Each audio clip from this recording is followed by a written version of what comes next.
What are you doing, Mr. Salles, making a prediction video? It's kind of insane, but let's make this insane. I'm going to make this video all in one take and I'm going out there. I'm going to say that I think the question on Macbeth is going to be on himself, the character himself.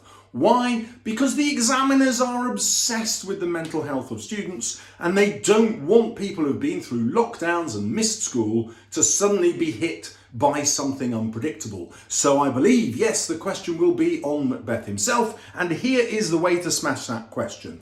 To get grade 9, you really need to think about Macbeth as a tragic hero. Now, the genius of Shakespeare is that he takes the original Greek model, which is a tragic hero who does everything they can to avoid their fate, and he flips that totally and makes Macbeth a tragic hero who finds out what his fate is going to be. And it's going to be great, he's going to be king, but the tragedy is that Macbeth exercises his free will and rushes towards that fate, committing loads of evil acts through his own free will to get there. Now, the reason that's so important is that this is a propaganda play. It is a manifesto for how the nobles should behave in the court of King James. It's a political play. And the reason for that is money, money, money, money. King James is paying Macbeth to put this play on. It's not going on at the Globe like his normal plays. It's going on in the court of King James, in front of all the nobles. So it's written specifically for King James.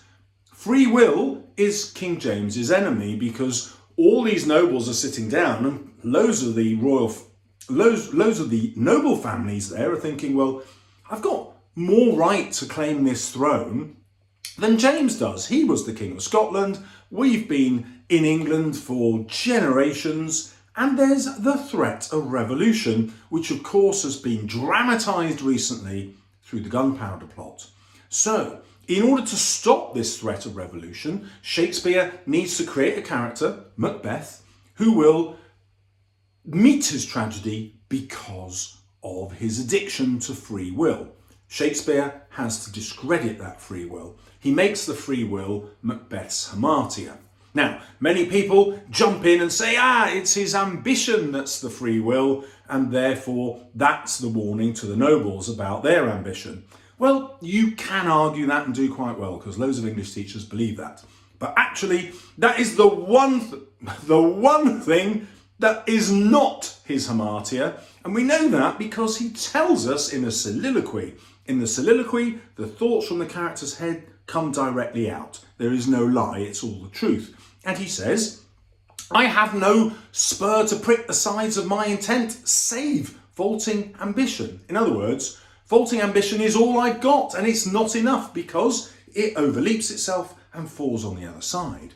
Instead, he writes to Lady Macbeth, just deliberately to get the message across to her that he doesn't have the illness that should attend his ambition. That's the whole point. He's telling her, look, you're my dearest partner in greatness. You're going to become queen. He knows that she will get this letter and start planning. Oh my God, how am I going to do this? Let's kill Duncan. He needs her to get the letter before he arrives home, which is, after all, only minutes later.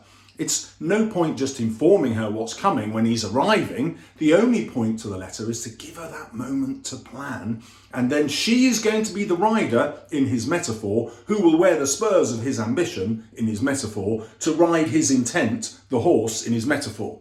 She's going to be the rider that rides Macbeth, who's the horse. So, it's not ambition alone, it's the love of his wife, her desire for greatness, her need also to have free will, because of course this is a patriarchal society and women do not have the opportunity to shape their own destinies. Everything, their whole fate, depends on the males in their family. Their fathers, their brothers, their husbands. They have no free will at all. So Lady Macbeth can only exercise her free will by controlling her husband.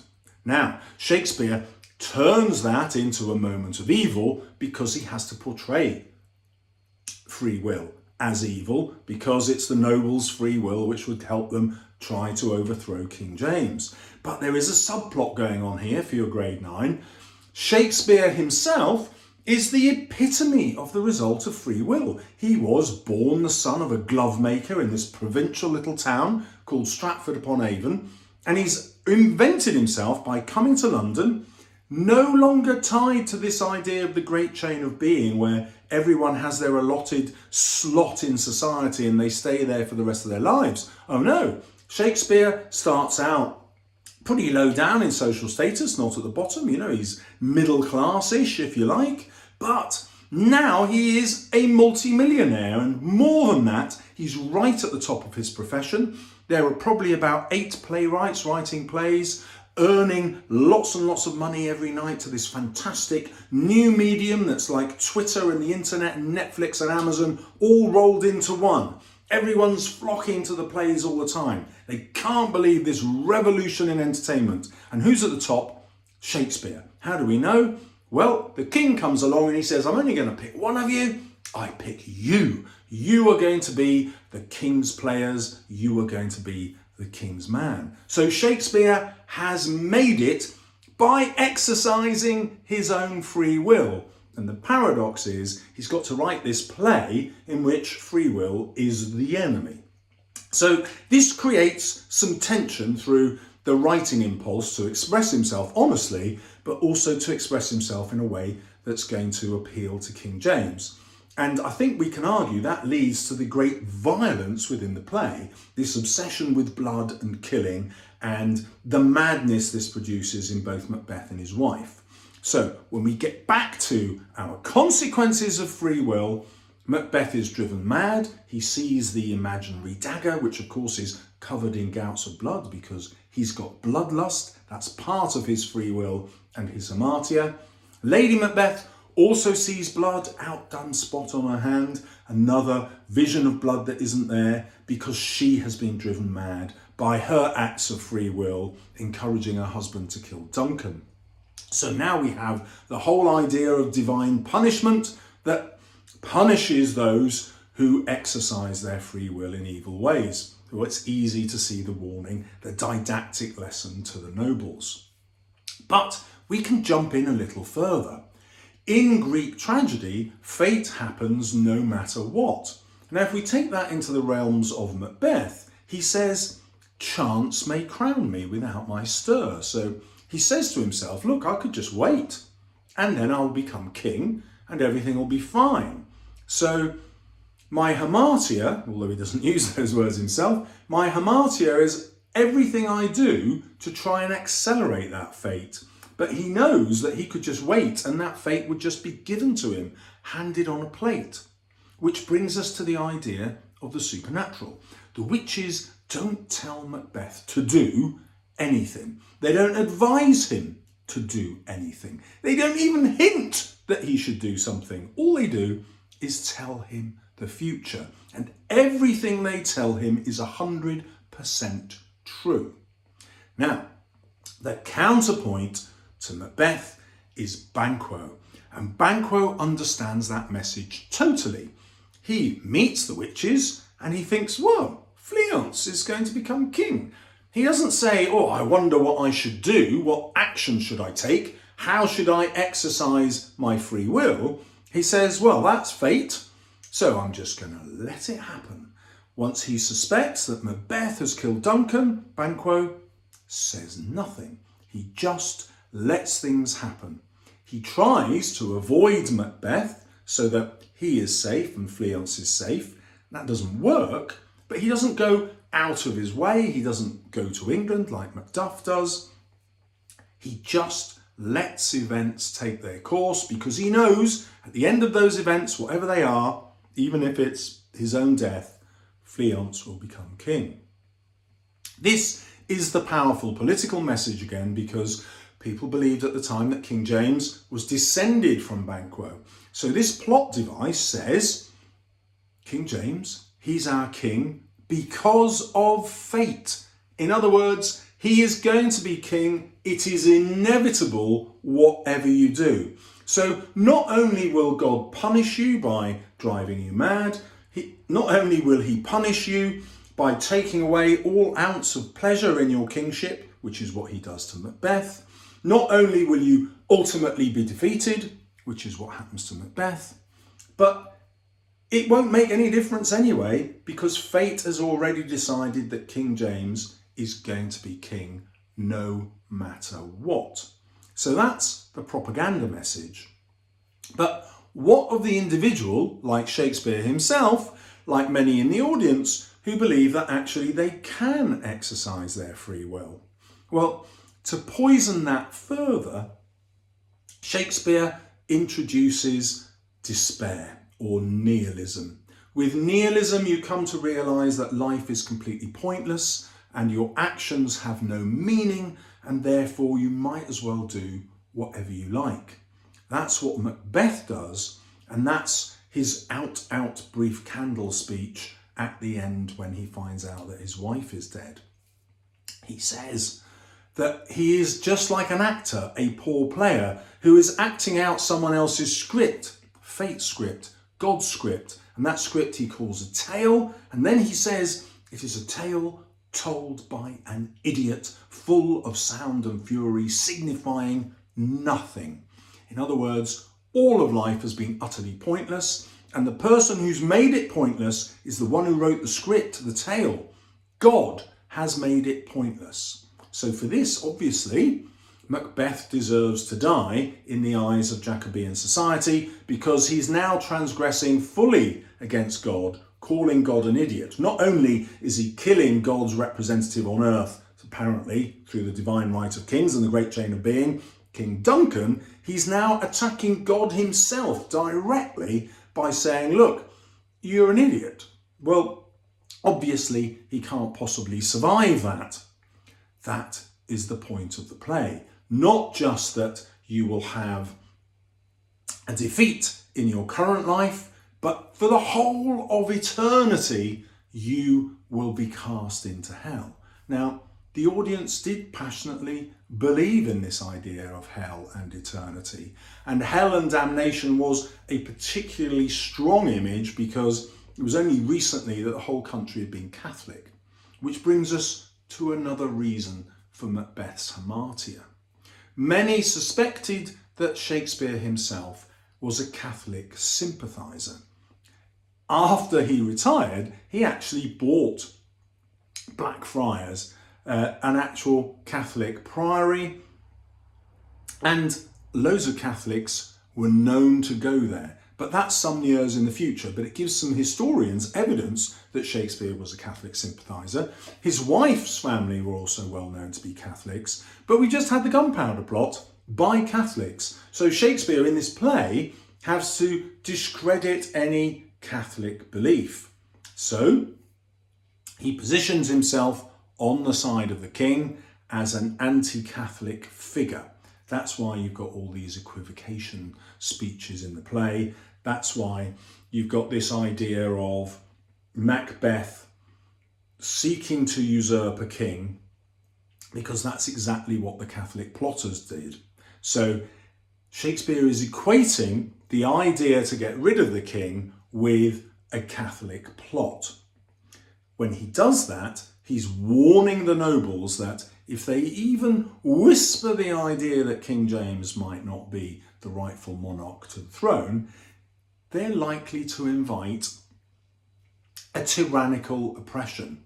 At the end of the play, Shakespeare therefore gives this scene with Malcolm and Macduff where they talk about what a good king should be like. And then in the final scene in the play, Malcolm talks about watchful tyranny when he describes Macbeth. This is all Shakespeare's way of telling King James, look, you don't want to be a tyrannical king. Not only do you not want to be like Macbeth, you've got to be like Malcolm, who is forgiving, who doesn't want vengeance, who comes and restores wholeness and order. The reason that is so important is it's a Greek thing. Order is restored at the end of tragedy, but it's also a political thing. Shakespeare can't afford for King James to start putting people on trial for being Catholic, pursuing noble families who he suspects have been plotting with the plot makers who were caught. He can't afford for that kind of civil war to go on because he will become a victim of it. And so cunningly, he uses his own free will to try and control his destiny, his fate, and the fate of his family and known Catholics. He wants King James to be lenient. Now, all that there is probably way beyond what you've been taught in class. I will put notes in the description to the video which will help you reproduce this in the exam. But I am not yet done, because there is a chance that the examiners will ask you about the other old favourite, which is not Macbeth himself, but the influence of the supernatural. Well, much of what you've already had will fit that question, except you now have to look at the witches' prophecies, emphasise that they never directly control Macbeth, but that it is his own thoughts that makes him act on the truths that they tell him. The importance of this is also quite sophisticated because, as you know, King James wrote the book Demonology, in which he explained the science of finding witches, because he himself was a witch finder. He had, in Scotland, conducted witch trials. Well, this causes Macbeth a bit of a problem, because as we sense from the rhyme and the mad ingredients that he gives the witches, Shakespeare doesn't really believe in the witches. We can go further contextually and say most critics agree that he didn't even write most of the rhymes for the witches. So you know when Hecate arrives and it's double, double, toil and trouble, fire, burn and cauldron bubble, woo, all that stuff. Shakespeare didn't write that. It's just too childish. It's written in trochaic tetrameter, if you want to be flash about it. So that's the rhythm, which I just demonstrated for you as childish. It's a way of undermining the whole idea of the power of witchcraft. So on the one hand, he's giving King James witches, because King James believes in them. But on the other hand, he's suggesting actually, it's not witchcraft that's the real problem here. It's mankind, it's men, it's people like the nobles in the audience trying to exercise their own free will to change their fates. If you know your Greek tragedy, you know that there are three fates, three women, called the Maori or the Norns, depending on how you look at it. But anyway, to Shakespeare's audience, the witches are clearly the three fates. Now, in Greek tragedy, the three fates only do what the gods instruct. Zeus, the master god, they daren't go against him, and so they're actually fulfilling God's plan. So that's an interesting twist, isn't it? It suggests that the witches in the play are bringing about a fate that God himself approves of. Therefore, it's Macbeth's trying to bring that fate about himself in his own way through free will. That is the real Hamartia. So you can see how these two essay ideas link together and overlap so brilliantly. We can also take the patriarchal view when we look at Lady Macbeth. She has to summon masculine powers and the supernatural powers, the murdering ministers, in order to succeed, or at least she believes she does, because society offers her no way of getting control of her life by herself other than through men. So her only way to succeed is to become, in many ways, male. Now, if we look at the witches themselves, where they're deliberately described as having beards, we can see that Shakespeare takes that same image of patriarchal society and says, look, we've taken these women and we've demonized them, we've ostracized them from power, we've given them no place in society because they don't look conventionally beautiful. Is it any surprise that they turn to other ways of trying to get control? They turn to the supernatural. And then beyond that, he says, and anyway, the supernatural doesn't have any power other than the idea to see into the future. It has a kind of wisdom, but it does all these potions that the witches produce don't actually change events and history. Only people do that. The witches in the play don't control anyone. So that's a profound message which goes totally against what King James might have believed, but does it in such a subtle way that it appears to support his message, while at the same time staying true to the world that Shakespeare imagines, in which, like himself, free will can change fate. It's a lovely ironic twist, because in the play, free will is not allowed to change fate. So there you have 2 grade 9 essays, one of which I'm pretty hopeful will come up. What are you going to do if it doesn't come up? You're not going to blame me. You're going to make sure you do a proper revision. But like, if you've only got 2 hours to revise those 2 essays. If you've got longer than that, well, you should buy my guide and get grade 9 and absolutely everything, shouldn't you? Well, I hope you've enjoyed my one take video. See you soon. No, what's the other video coming up? See you then. Oh my God, I got that wrong. Oh! One take.